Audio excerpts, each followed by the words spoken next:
Peace be upon you. I hope the sound is okay.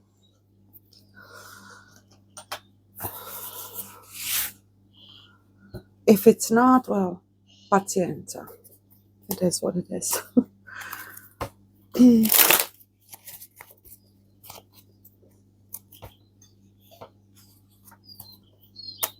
I'm gonna try anyway. Please, I do apologize for my voice. Please take a deep breath in.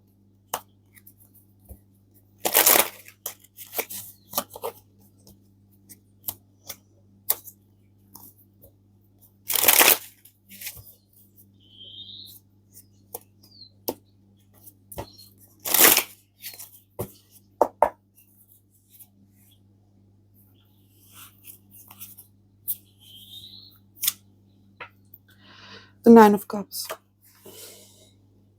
The Nine of Pentacles. The Nine of Pentacles. A wish is granted. The Three of Wands in reverse. Eight of Swords. I'm sorry, as an there's a positive aspect, and of course there's going to be a negative aspect to it. You have to achieve something on your own, something that you put effort in, that you've sacrificed your time and your efforts. You really wished to achieve something, and apparently it's upon you. And the long-awaited rewards for effort, for merit, for sacrifice are coming to you, but in manners that have nothing to do with someone else being involved, or at least not someone that you may have hoped to participate.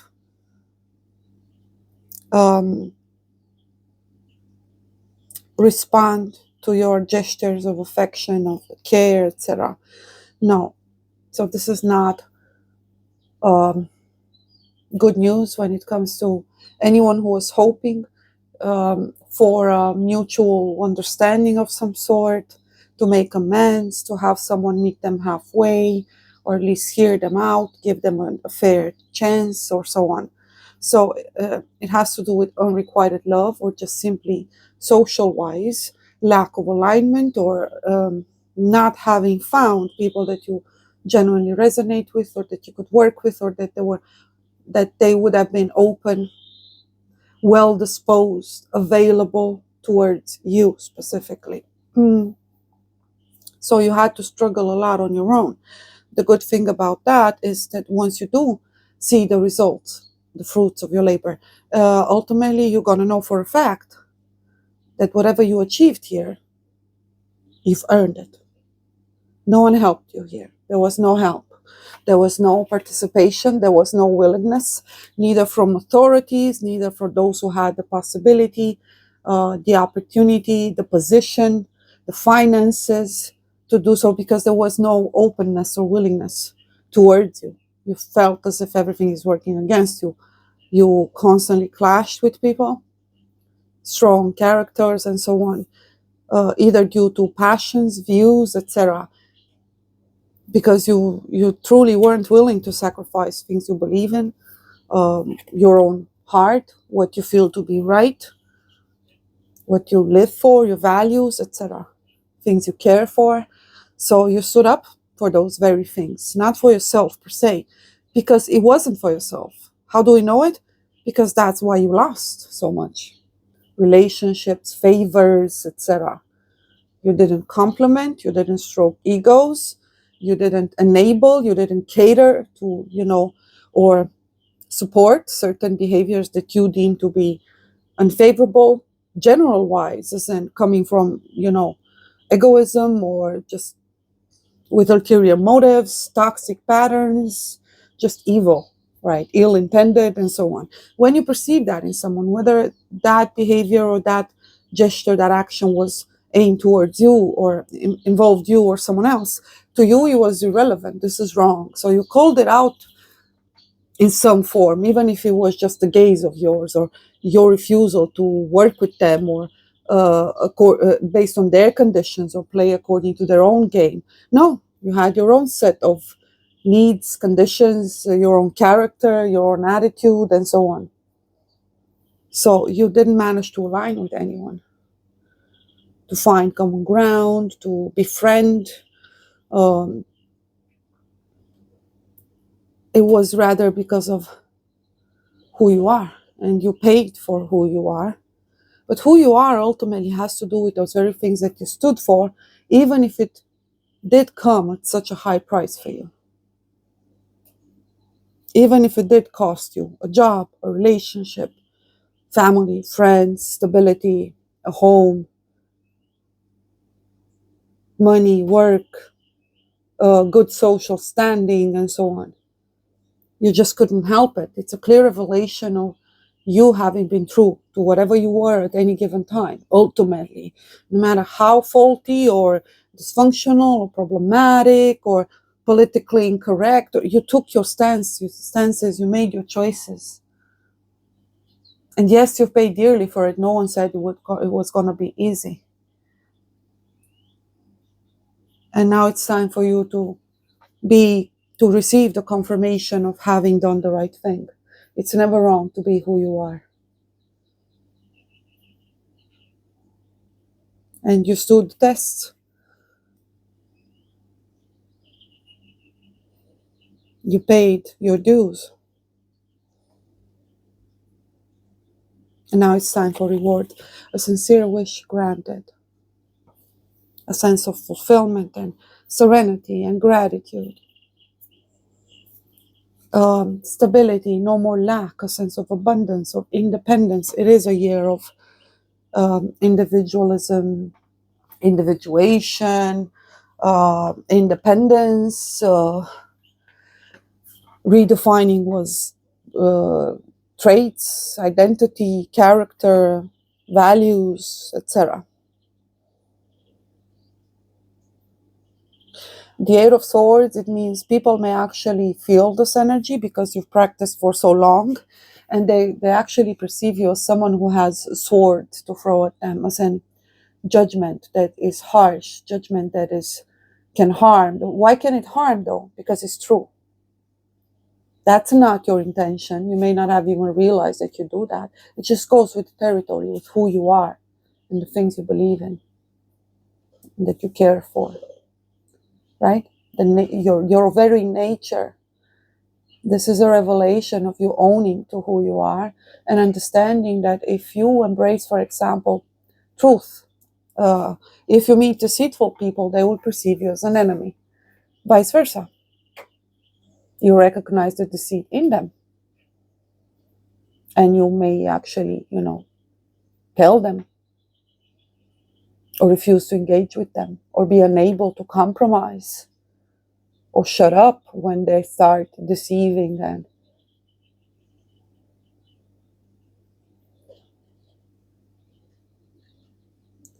So what you convey, ultimately, it is the truth.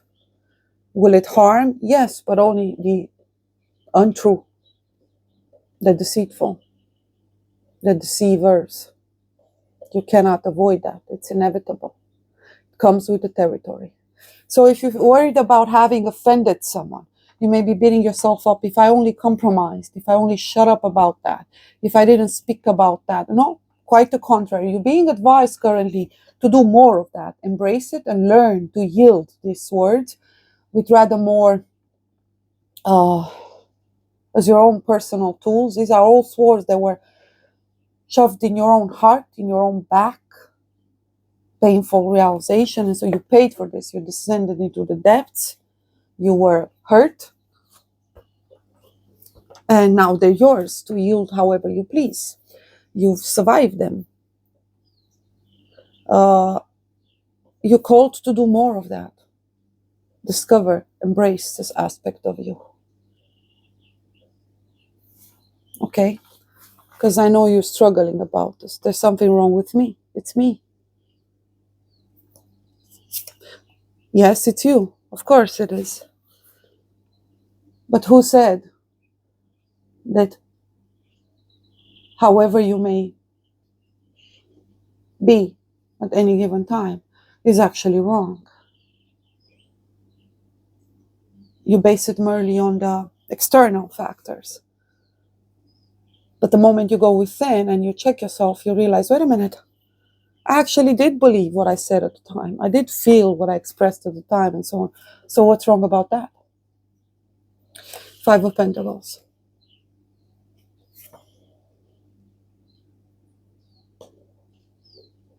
Resourcefulness. A need to overcome challenges. A need to own one's faults, lack. It's true, you feel left out in the cold. You feel you constantly get the short end of the stick, that you don't get an actual genuine opportunity. And whatever you do receive some form of kindness, it's usually transactional. It's riddled either with guilt or some sort of a terrible compromise. You have to either lower yourself or restrict or limit yourself to some extent. And you're not willing to do that. Just, bish, leave me out in the cold. If that's what's going to be, that's what's going to be.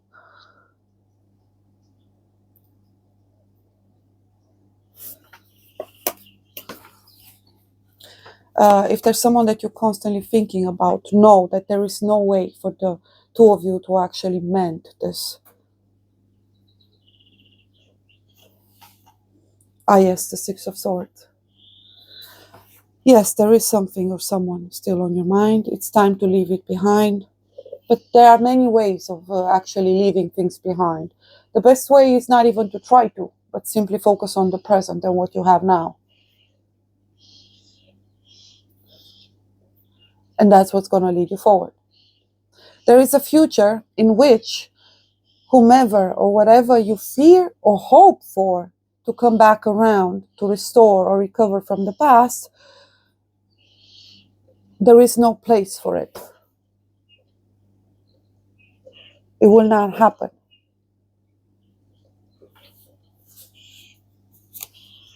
If you're hoping for someone to reach you, no, they won't. Major Arcana, the Chariot in reverse. The Empress is sitting right on it. Again, you don't have to actively focus when you've decided that you're going to move forward on how that's going to happen. No, just one step at a time. Don't try to plan for the long run. Try not to be impulsive. So don't act out of fire. Don't act out of air. No rationale, no anger, resentment, hastiness, recklessness, impulsivity, passion, anger. I said anger, I believe. Rage, etc. Fear. No. But rather act from water. I believe there are some interesting placements.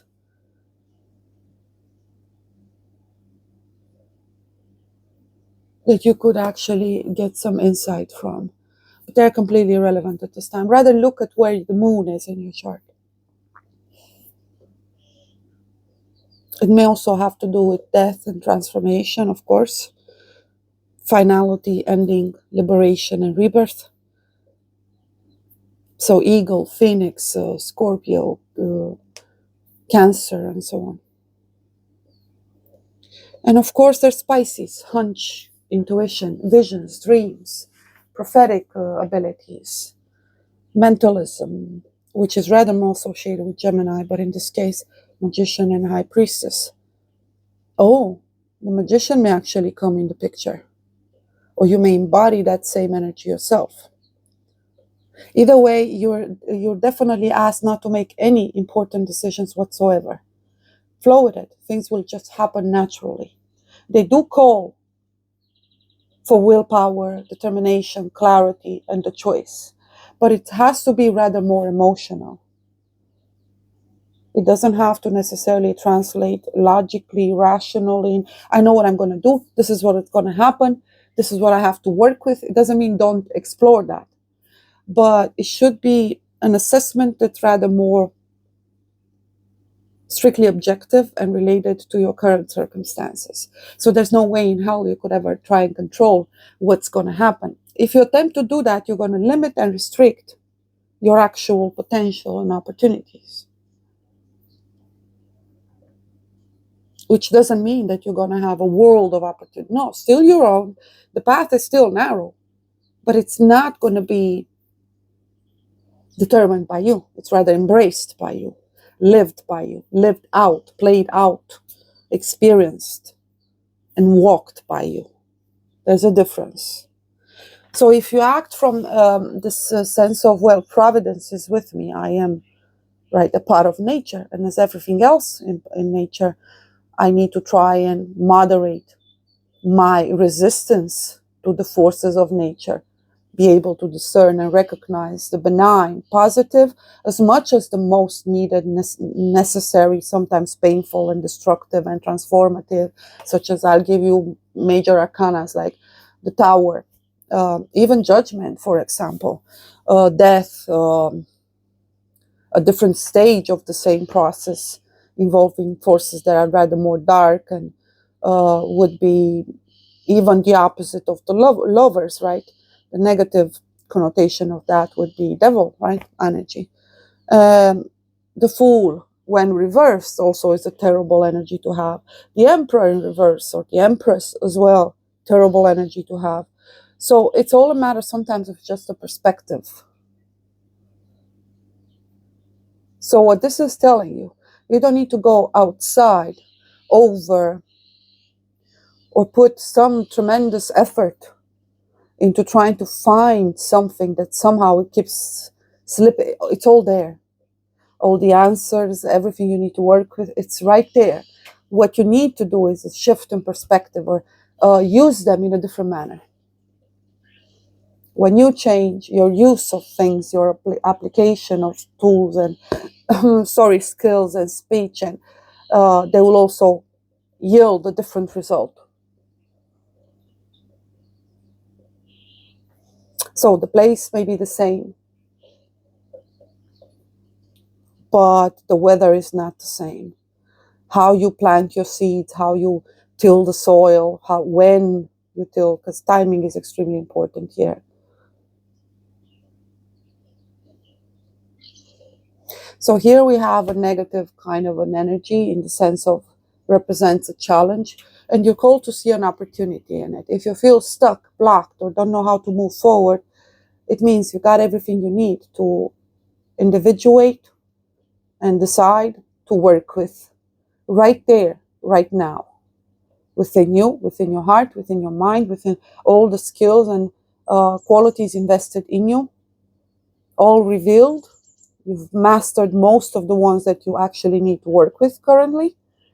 Don't overdo it. Don't force process. Don't try and control it, because you can't. It's not yours to control. But what is yours to actually, make decisions upon, and that will ultimately determine how you're going to experience your path, whether it's painful or as purposeful. That's all in the present. It's all on you to see, wait a minute, it's all fine. I feel fine. All things considered, right?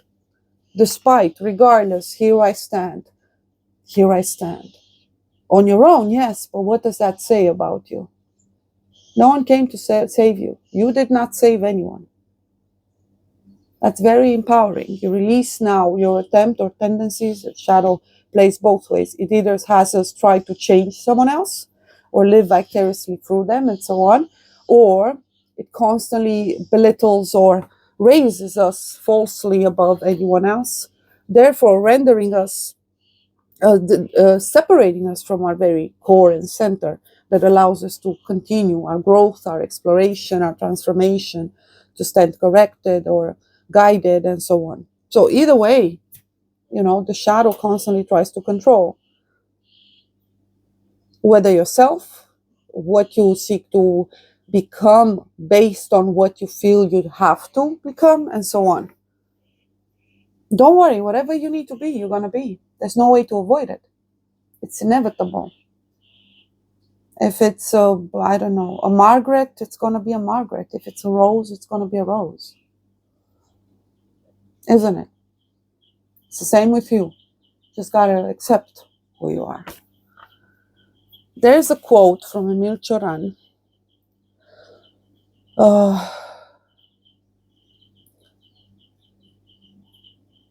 that says, He who hates himself is not humble. He is not humble who hates himself. It was a French book, so I'm not sure about the translation, but specific translation. That's what he reached that conclusion after one of his depressive episodes and so on. So it's true. To despise yourself, to belittle yourself, to ask too much of yourself, to impose things upon yourself, to feel bad about not being this or not doing that, and to hurt yourself to that extreme reminds us also of Tori Amos' song, Crucify. Why do we crucify ourselves? Which is a sign of still shadow. It's still ego. I know it doesn't seem like it, but yeah, it is. So yeah, the quote is exactly correct. I can confirm that. We've all done it. Those who hate themselves are not humble. So it's not about hating others. It's about ultimately a relationship with yourself. And how does that translate ultimately? Is based on whatever relationship you are able to have with Providence, the all universe, God, Creator, Emanator, the Most High. That spark of the divine, ultimately, He emanated you from within Himself itself, right? So how could you hate that? You do when you no longer connect with Him.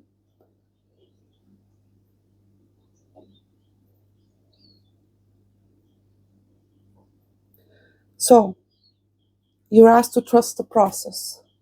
You're asked to not try and force or push anything, but at the same time to stand for what you believe in.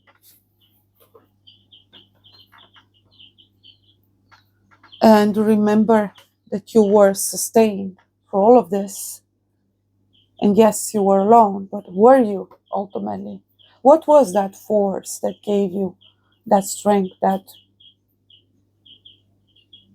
fierce determination to set something straight, to correct someone, to put an end to something that's problematic, to stand up for a defenseless, or to put someone in their place and so on? Where did that stem from? So you're asked to tap into that and allow that force to guide you. It's truth. You need to set it loose. It works for you in a certain manner. A different piece of the truth works for him. It's all just basically the divine descended into flesh as truth in matter, manifested truth, and you represent a spark of light, which is ultimately truth. So you're simply asked to just be and only connect with however you may interpret God within you, whether it's via your conscience, your heart, the things that you recognize divine presence within the world, whether it's nature, flowers, animals. I'm sure you recognize the divinity in something else, but you seem to fail to recognize it within yourself. New Age proposes it and pushes it, but again, in the support of more egoism, because it attempts to stroke egos and raise them above someone else and so on. What that does actually exacerbates pre-existing patterns of self-deprecation and lack of sense of self-worth. It renders people even more antisocial, more egoistic. They become basically impossible to work with. There is no predisposition for them to be able to do so. And further conditioning and false information enables very toxic patterns, destructive, under the guises of raising people up and light and so on, right? Love and peace. And so, speaking of the spiritual ego, especially in the New Age community, actually is running rampant. And by, the proof is in the pudding. How many of the people in the spiritual community would you actually be willing to interact with? How many do you gather you could actually have a healthy, beneficial, non-ruled by egoism? And would you gather you would be able to have with anyone from the spiritual community? Very few. And you know that. Very few. Because, again, the proof is in the pudding. Ultimately, it did nothing but spiral and down and exacerbate people on a path that they were already on. We cannot blame the devil, so to speak. It basically enhanced something that was already pre-existent there. So they can only reach to a certain point. They touch the bottom once they realize that, the reality has crumbled. There's no one left in their life. Their mental health is in complete decay. Many are suffering with some form of addiction. They don't even know it. No one's around to be able to tell them. That level of ego separates, divides, and doesn't allow anyone else at any other spiritual degree to even come close or interact with them. So that's the negative aspect of being the lone wolf, of challenging status quo, worldview, limitations, one's karmic destiny, right? Family, preconditioning, social conditioning, even owns one's expectations. So the lone wolf can cut both ways as well. So you are obviously one of the good ones, but keep in mind that most are not. They're lone wolf for a reason.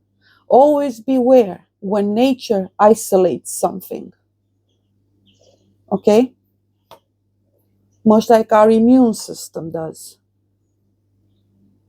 That is true, contains something very powerful. Again, back to the full energy, something that comes to challenge, to test, but not everyone's a hero. So very few actually make it. They push boundaries. They call things into question. They shake our very foundations of everything we knew. But many are in that position because there's no other for them.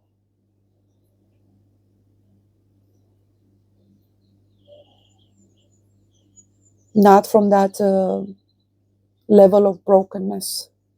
So in reality, they cannot work with others. So they attempt to become some form of a hero. They end up becoming an anti-hero, or in best case scenario, some form of a jester, a buffoon, or they still reveal some truth. I mean, even a drunkard holds and connects to some form of a truth. After all, it is the demons that hunt them that reveal. But demons lie.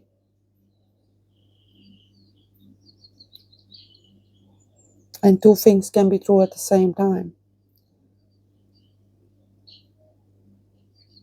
So regardless of whatever truth you channel, you are called to also look at anyone else whom you may recognize the same spirit, that they're at the same spiritual degree, they came with the same calling when it comes to spiritual family, your counterparts, and so on, and acknowledge their actual current spiritual degree, based or according to what they're actually willing to live by, not what they say. So at a personal level, you determine who someone is based on their actions and whether their actions match the nature of their heart. not on whether you like them or not, right? But general-wise, you should take nothing personally in order for you to be able to objectively do whatever you're called to do, without the guilt or remorse or the conditioning or the bias that comes with rather more emotional or personal kinds of connection, intimate or so that you have to be able to discern and distinguish. As for the lone wolves, you may be tempted to think that everyone else is like you. They may be in the same place in their life, they may have even shared the same trials, and it doesn't mean they made it, or it doesn't mean they took that narrow path, that self-sacrificing path that you did. Most are in that situation precisely because they failed. And you recognize the potential, fine. They have the right to fail, absolutely. Just recognize that.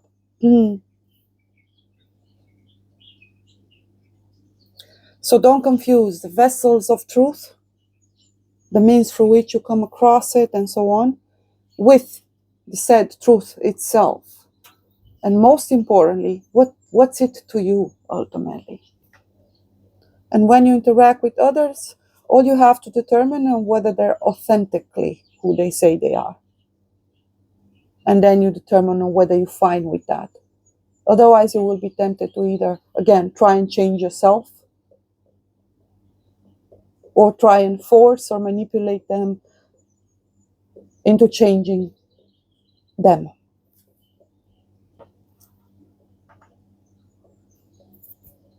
The moment you place labels, the moment you idealize, you depart from truth. You're no longer able to realize or understand whom you're standing in front of. That's also going to help you next time around, when you will be probably too quick based on just mere logic or information to determine on whether you agree or you disagree with someone. How about stay in the middle until you actually do gather more information, until you actually connect both with the host, if you deem it to be important, and you feel a more personal connection, or not connect whatsoever, and make sure you're not biased. Maybe you simply don't like them because they remind you of something. Maybe you didn't like the manner in which if they've expressed themselves and so on. Don't be biased. They may still speak the truth even if you don't like them. Or vice versa. They may be the most charming, the most charmant, the most, right, unable, masterful speaker and so on. But what does your intuition tell you? So try and avoid bias. And recognize the bias in others when they express their intentions or interact or connect with you as well. So you can take it less personally, that you can see the source of the issue itself. Maybe you recognize the same illness or pain or trauma that affected you at one point. Then you can show more empathy or not take it too personally. It won't hurt you the same way. Maybe it's not a sword. Maybe they come at you with a stick and you can just laugh at it and say, okay, so that's a stick. Did you realize you're trying to fight me with a stick? Wish I had a sword. I could have just, But you see them, that's their degree. And you recognize past you in that.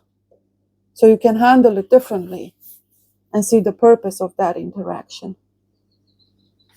It's some form of a confirmation for you, and it's an opportunity for them.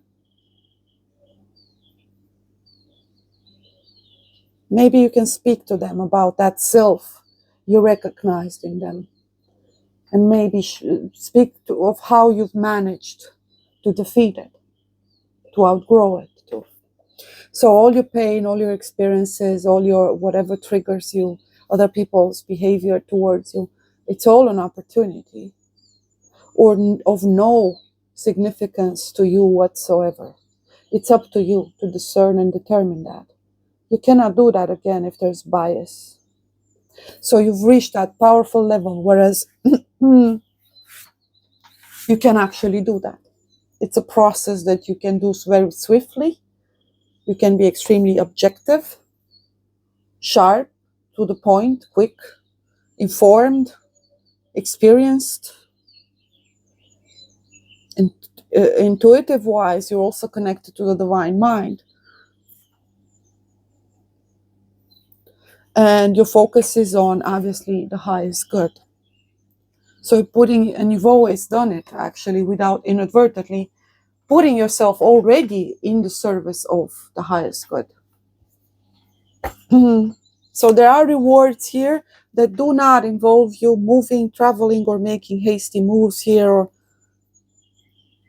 at this time. The Seven of Cups, yes.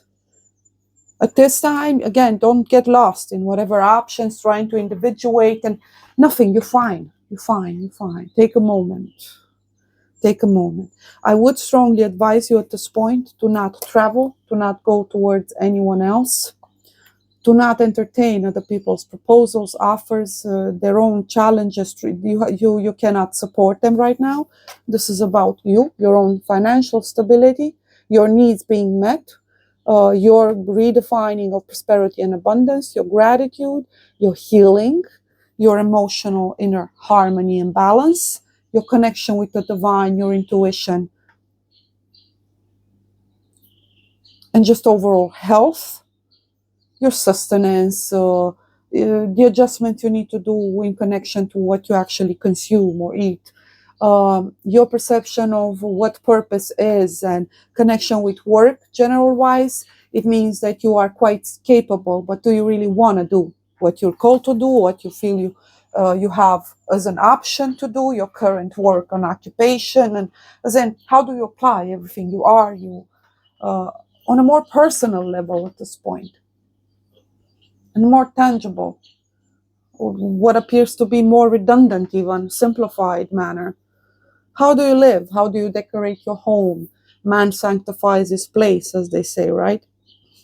How do you dress? Etc. So you want to focus more on the material things and the inner emotional fulfillment that may actually give you. You're in the right place to do so. There's healing again. There's finding the right treatment. There's individuating your excesses, your problems. You're doing it all on your own here. So you're advised to try not to clash. Don't focus too much on what you're leaving behind, but most importantly, release control over what's in front of you. Let it go mentally.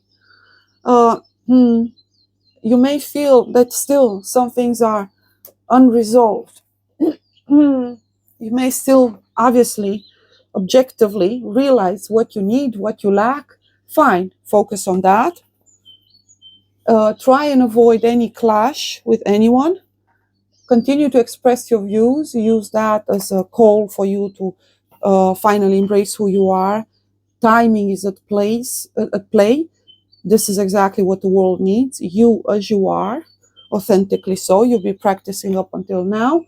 And do individuate your actual priorities and needs. Realize that you have everything you need. And you will continue to do so based on what you need to do. Most importantly, individuate dishonesty. Reveal it and put an end to it. Corruption, dishonesty, in any manner, whether it's at your job, in your family, in your home, speak the truth. Especially when it comes to broken dreams, false perceptions, etc. Destruction. And in order for us, all of us, collectively, even though we work individually, we are one in heart and spirit. We can manifest heaven on earth again.